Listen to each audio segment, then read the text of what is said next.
ગામમાંથી આવું છું. સર, છેલ્લા 1 વર્ષથી અમારી સરકારશ્રી પાસે આ રજૂઆત છે કે સરકારશ્રીએ જે નવા નિયમો લાગુ પાડેલા છે કે આ રીતે રજિસ્ટ્રેશન કરવાનું, એમાં સૌથી પહેલી અમારી માંગ છે બીયુ માટેની. બીયુ સર, કોઈ પણ નાના નાના બાળકો હોય તો ઓફકોર્સ છે કે પોતાના એરિયામાં જ પ્રી સ્કૂલમાં 2 થી લઈને 6 વર્ષના બાળકો એ કંઈ દૂર તો જવાના નથી. તમે બધા જાણો છો, સરકારશ્રી પણ જાણે છે કે 2 થી 6 વર્ષના બાળકોને દૂર મોકલવા પોસિબલ નથી. હજી તો એ પોતાનું ઘર છોડી અને બાલ મંદિર એટલે શું? પોતાના ઘર જેવું ઘર એટલે બાલ મંદિર. એ પોતાના રેસિડેન્શિયલ એરિયામાં જ ચાલતું હોય તો સરકારશ્રી જો નિયમમાં એવું આપે કે બીયુ મારે કોમર્શિયલ હોવું જોઈએ કે એ રીતે હોવું જોઈએ, તો સર એ ક્યાંથી પોસિબલ હોય? શું બાળક રિક્ષામાં બેસી, બસમાં બેસી 1 કલાક કે અડધી કલાકની જર્ની કાપી અને બીજા એરિયામાં જશે?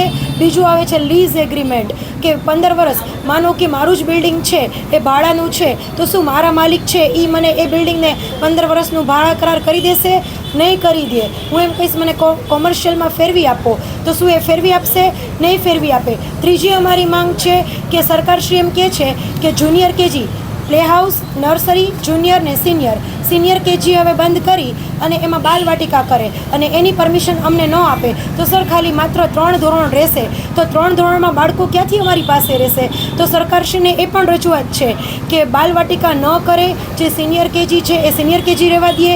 2 થી લઈને 6 વર્ષનું બાળક, એને મા જેવી ટીચરો, શિક્ષિકાઓની ખૂબ જરૂરિયાત છે, કેમ કે એને લાગણીથી રાખે. સર, સ્કૂલો એક ક્લાસમાં 30 થી 40 બાળકોને ઓલમોસ્ટ એડમિશન આપે છે, જ્યારે અમારા જેવી નાની પ્રી સ્કૂલોમાં 10 થી 20 બાળકો જ હોય છે એક ક્લાસમાં. તો તમે વિચારો કે કેવું બાળકોનું ઘડતર થશે, કેવું ધ્યાન બાળકોના ઘડતર ઉપર અપાશે. તો એ પણ એક અમારી માંગ છે કે સિનિયર કેજી અમારી પાસે રહેવા દે. આ અમારી હૃદયથી રિક્વેસ્ટ છે સરકારશ્રીને. અમે સર લેખિતમાં પણ રજૂઆત કરેલી છે, કલેક્ટર ઓફિસે જઈને, શિક્ષણાધિકારી પાસે જઈને, ગાંધીનગર જઈને અમે બધે રજૂઆત છેલ્લા 1 વર્ષથી બધે કરીએ છીએ કે અમારી માંગોને માન્ય રાખો. અને જ્યારે બાલવાટિકાને કે બાલ મંદિરને લઈને કોઈ પણ નિયમ ઘડવામાં આવે તો માત્ર જે ઉચ્ચ અધિકારીઓ છે એ લોકો નિર્ણય લેતા પહેલાં એક વખત નાના બાળકોની માતાઓ, નાના બાળકોથી ચાલતા સ્કૂલો બધાને સાથે રાખીને નિયમ બનાવે, એ મારા ખ્યાલથી વ્યાજબી છે. એટલે અમારી રિક્વેસ્ટ છે મુખ્યમંત્રીશ્રીને, અમારું હૃદયથી એક નાની બહેનનો રિક્વેસ્ટ છે કે જ્યારે રક્ષાબંધનનો તહેવાર આવે છે, અમારી આટલી રજૂઆત ન સાંભળવા ઉપરાંત અમે એક નિર્ણય લીધો કે હવે અમે સરને રાખડી મોકલીએ, કેમ કે તમે બધા આપણા અર્વાચીન રિચ્યુઅલથી વાકેફ જ છો કે અમારી રાખડી એ સ્વીકારી અને અમને ભેટ રૂપે આ જે મોટા 4 નિયમો છે એમાં અમને સુધાર આપે. સર, અમારી નીચે માનો કે એક પ્રી સ્કૂલની નીચે 5 થી લઈને 15 થી 20 ટીચરો જો નપતા હોય, આયાબેન નપતા હોય, તો કેટલા હજારો પ્રી સ્કૂલો ગુજરાતમાં ચાલે છે. હજારો પ્રી સ્કૂલોની નીચે લાખો સ્ટાફ નભે છે. શું એક સાથે અચાનક બંધ થશે તો શું એ વ્યાજબી છે? તો મારી સરકારશ્રીને વિનંતી છે કે આ લાખો બહેનોનો વિચાર કરે, કેમ કે સર સ્કૂલમાં જવા માટે, સ્કૂલમાં ટીચરની નોકરી કરવા માટે બધાને દૂર જવું પડશે, બાળકોને દૂર જવું પડશે. તો શું સર એ પોસિબલ છે? તમે પણ આ વિશે વિચાર કરી શકો છો. મારું નામ રીતલ મોદી છે. હું ધ સેન્ટા કિડ્સ પ્રી સ્કૂલથી આવું છું, રાજકોટમાંથી. અમે લોકો બધા ઇન્ડિપેન્ડન્ટ પ્રી સ્કૂલ એસોસિએશનમાંથી આવી રહ્યા છે. હવે બધા જાણો જ છો કે આ રક્ષાબંધન આપણો એક ભાઈ બહેનનું પવિત્ર તહેવાર છે.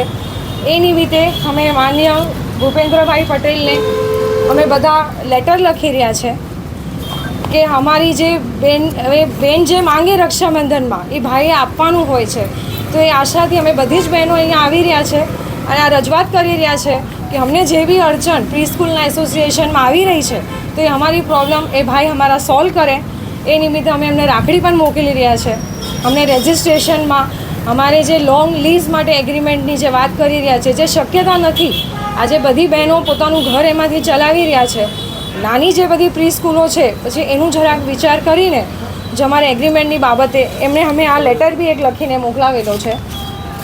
બાકી બધી વિગત માહિતી બી એમના પાસે પહોંચી ગઈ છે.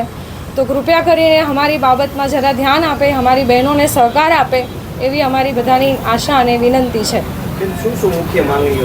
મુખ્ય માંગણી મેઇન તો અમારી એગ્રીમેન્ટ છે. જે લોકોએ 15 વર્ષનું લીઝ એગ્રીમેન્ટની વાત કરેલી છે તો એ 11 મહિનાનું રાખે, કારણ કે એ લોંગ ટર્મમાં તો કોઈ કાળે પોસિબલ નથી.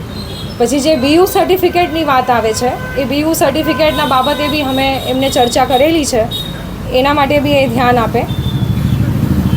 બાકી આ વિગત માહિતી આમાં બધી લખેલી છે. અમે 1000-2000ની ઉપર રાખડીઓ મોકલાવેલી છે.